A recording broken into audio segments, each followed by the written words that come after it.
네, 안녕하십니까. 분당차병원 혈액종양내과 문용화 교수입니다. 지난번 영상에서는요, 항암 치료의 부작용 오심구토가 과연 왜 생기는지에 대해서 여러분과 함께 이야기를 나눠보았고요. 자, 오늘은 오심구토를 어떻게 치료하는지에 대해서 한번 말씀을 드리도록 하겠습니다. 오늘 이 영상 끝까지 봐주시면 오심구토 치료법에 대한 원리를 여러분이 쉽게 모두 다 이해를 하실 수 있을 걸로 생각을 합니다. 지난번 시간에 제가 말씀을 해드렸는데요. 항암제 때문에 오심구토가 과연 왜 생길까?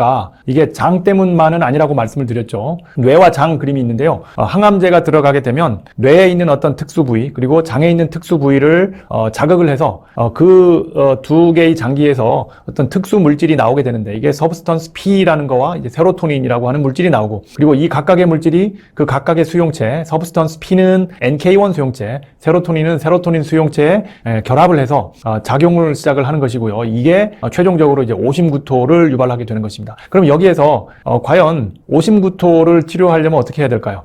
쉽게 생각할 수 있는 거는요. 이렇게 뇌에서 나온 물질이 작용하지 않도록 뭔가 여기다 약을 써주면 되겠고 그리고 장에서 나온 세로토닌이 여기 수용체에 작용하지 않도록 무슨 약을 써주면 되겠죠. 이게 가장 기본적인 생각이 되겠습니다. 자, 그래서 사람들이 이제 과학을 연구를 하다 보니까 이제 그러한 원리를 이해하게 된 것이고요. 그 원리에 따라서 이러한 약을 만들게 되는데 이 NK1 수용체 차단제라고 하는 약이 이제 MND라고 하는 것입니다. 아마 우리 이제 환우분들 아마 들어보신 분들이 많을 겁니다. 굉장히 유명한 항구토제가 되겠는데 먹는 약이 있고 주사약이 있습니다. 이 NK1 수용체 차단제로서 이제 MND가 개발이 돼서 쓰이고 있고요. 두 번째는요, 세로토닌 수용체 차단제로서 알록시, 온단세트론, 그라니세트론이라고 해서 이렇게 이제 세트론이라고 하는 이제 전미어가 붙은 단어를 이제 이 세로토닌 수용체 차단제라고 합니다. 이거 말고도 여러 회사에서 나오는 약들이 있는데요.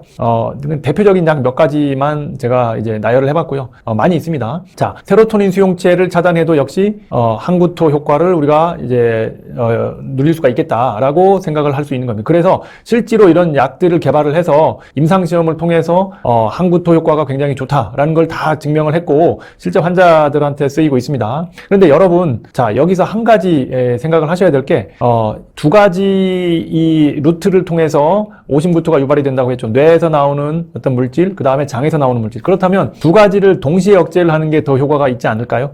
이건 당연한 생각입니다. 그래서 실제로 MND하고 이 알록시라든지 이런 세로토닌 수용체 차단제를 같이 쓰는 방법을 현재 택하고 있습니다. 그래서 두 가지 약을 같이 쓴다. 그런데 최근에는 심지어는 이런 것까지 나왔어요. 이 NK1 수용체하고 세로토닌 수용체를 같이 하나의 약인데 두 가지를 같이 차단하는 성분이 들어있습니다. 그거 얼마나 편하겠어요. 예전에는 두 가지 약을 써야 이런 한 가지 이 최종적인 효과를 얻을 수 있었는데 최근에는 이렇게 두 가지 수용체를 다 차단할 수 있는 약을 만들었기 때문에 굉장히 편하게 항구토 효과를 우리가 누릴 수가 있다. 그래서 이 약의 이름이 이제 아킨제오라고 하는 약입니다. 이 약을 최근에는 제일 많이 쓰는 약이라고 생각이 됩니다. 자, 이렇게 제가 이제 대표적인 항구토제들을 말씀을 드렸는데 이거 말고도 몇 가지 약제들이 더 있습니다.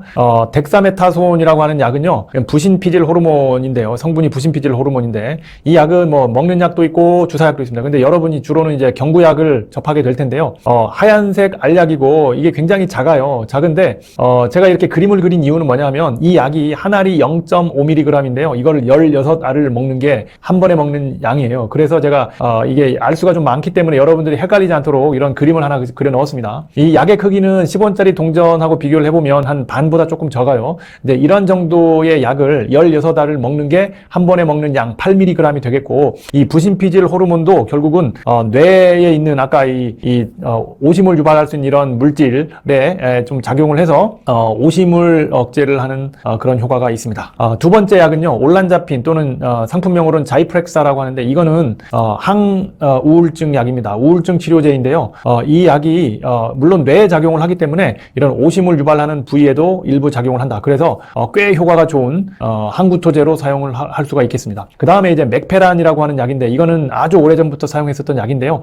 맥페란은 아까 말씀드린 그림에서 오심구토가 유발되는 부위 중에서 장을 억제하는 기관이다. 이렇게 생각하시면 됩니다. 장에 있는 오심구토 일으키는 부위를 억제해서 이 항구토 효과를 낸다. 그래서 세 가지 약제, 아까 말씀드린 이제 메인 약제 외에도 이런 기타 약제들이 있다. 라는 거 알고 계시면 되겠습니다. 자, 고위험 항암제를 투약할 때는 어떻게 항구토제를 쓰는 게 좋은가라는 것인데요. 이게 기준이 있습니다. 여러분 그냥 아무렇게나 하는 게 아니고요. 이 기준에 따른 원리를 좀 아시면 돼요. 아까 제가 말씀드렸죠.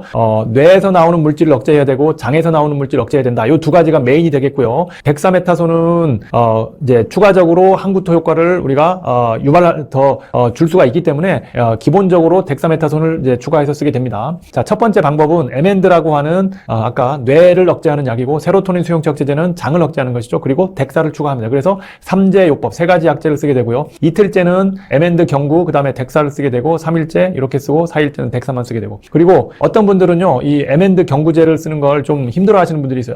이거 뭐 오심구토가 심해서 먹는 것도 되게 힘들어요 라고 하시는 분들은 에멘드를 주사로 놓게 됩니다. 그러면 에멘드 주사, 세로토닌 수용체 억제제 그리고 덱사메타손 해서 이렇게 쓰게 되고 그 다음에 이제 2일, 3일, 4일째는 이렇게 덱사를 3일 동안 쓰게 됩니다. 그래서 요 첫 번째, 두 번째 방법을 더 간략하게 만든 방법이 뭐라고 했죠? 아까 뇌에 작용하는 약과 장에 작용하는 걸 같이 합친 약이 아킨제오라고 했죠? 아킨제오 경구제를 덱사만 같이 쓰면 되는 거예요. 그러니까 에멘드 성분과 세로토닌 수용체 억제제 차단제가 같이 여기 들어있는 것입니다. 그래서 굉장히 편하게 요 아킨제오 약 하나로 요런 것들을 다 커버할 수가 있는 것이고요. 덱사메타손은 기본적으로 어떤 추가적인 항구토 효과를 우리가 주기 위해서 이렇게 4일 동안 주게 됩니다. 그래서 고위험군의 치료는 아까 말씀드렸던 대로 뇌를 억제하는 약, 장을 억제하는 약, 그리고 덱사메타손은 기본으로 추가되는 약이다. 이렇게 생각하시면 되겠습니다. 중등도 위험군의 환자는 어떻게 치료를 할 것이냐. 자, 중등도 위험군은 처음에는 뇌를 억제하는 약까지 쓸 필요는 없어요. 이거는 그렇게 심하지는 않기 때문에 세로토닌 수용체 억제제를 요거 한 가지만 쓰면 되고요. 항암이 종료된 이후에는 세로토닌 수용체 억제제가 아까 뭐 주사약, 경구약이 있는데 경구약만 추가해주면 됩니다. 또는 세로토닌 수용체 억제제를 항암 당일에 쓰고 맥페란을 이제 항암 종료 후에 쓰게 되는 이런 이제 두 가지 조금 이제 뭐랄까요 가벼운 방법이 있는데 이렇게 가볍게 치료를 했더니 별로 효과가 없이 굉장히 오심구토가 심했습니다. 그러면 이 환자는 그 다음에 항암 치료할 때는요 고위험군 치료 방법을 따르게 됩니다. 그래서 뇌에 작용하는 약, 장에 작용하는 약, 그 다음 덱사는 기본으로 깔고 이런 방법으로 하게 된다는 것입니다. 그래서 에멘드 경구 또는 세로토닌 수용체 억제제, 경구제 플러스 덱사 이런 식으로 들어가게 되고요. 아까 에멘드 경구제, 에멘드와 세로토닌 수용체 억제제, 즉 뇌에 작용하는 약, 장에 작용하는 약을 합친 게 뭐라고 했죠? 아킨제오라고 했죠. 그래서 아킨제오하고 덱사를 합쳐서 쓸 수도 있겠다. 이런 방법도 가능하다라는 것입니다.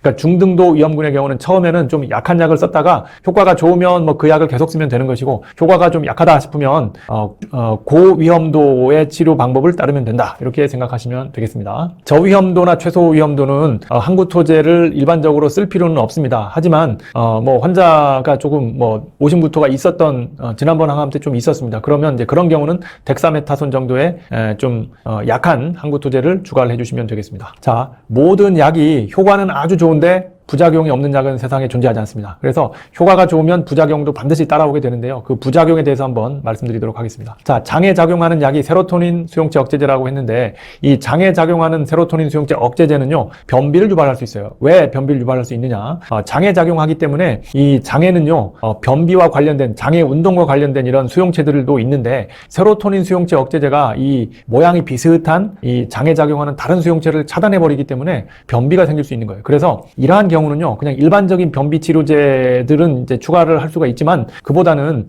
이러한 원인 자체를 제거해주는 게 치료가 잘 되기 때문에 이 차단되어 있는 걸 다시 풀어줘야 되겠죠. 그 풀어주는 약이 프루칼로프라이드라고 하는 성분인데 이게 실제로 이제 쓰이고 있습니다. 레졸로, 모비졸로, 루칼로라고 하는 약으로 이제 우리나라에서 처방이 가능한 약이다라고 아시면 되기 때문에 항암 치료했는데 갑자기 변비가 생겼어요. 평상시 변비가 있던 분이면 뭐 그럴 수 있다 하지만 평상시 전혀 변비가 없던 분인데 항암 치료하고 나서 갑자기 변비가 생겼다고 하면 이거는 이 항구토제 때문에 생긴 변비를 강하게 의심을 해봐야 되고요. 그러한 경우에 이런 치료제가 있다 라고 아시면 되겠습니다. 자, 두 번째는 덱사메타손을 우리가 항구토제 요법으로 많이 쓰인다고 말씀드렸는데 덱사메타손은 아까 부신피질 호르몬이라고 했죠. 이 부신피질 호르몬이기 때문에 이 약은요 불면증을 잘 유발하고 그 다음에 당뇨를 또 유발할 수가 있습니다. 그래서 항암 치료한 날 와서 잠이 잘 안 와요. 뭐 어떤 환자분들은 이게 불안해서 잠을 잘 못 자는 거냐 이렇게 생각을 하고 말 수도 있지만 제가 보면 많은 환자분들이 공통적으로 잠을 잘 못 주무시는데요. 자, 이 원인을 생각해 보면 결국은 이 항구토제 항구토제 때문에 생긴 덱사메타손, 덱사 때문에 잠을 못 이루는 경우가 많다. 그래서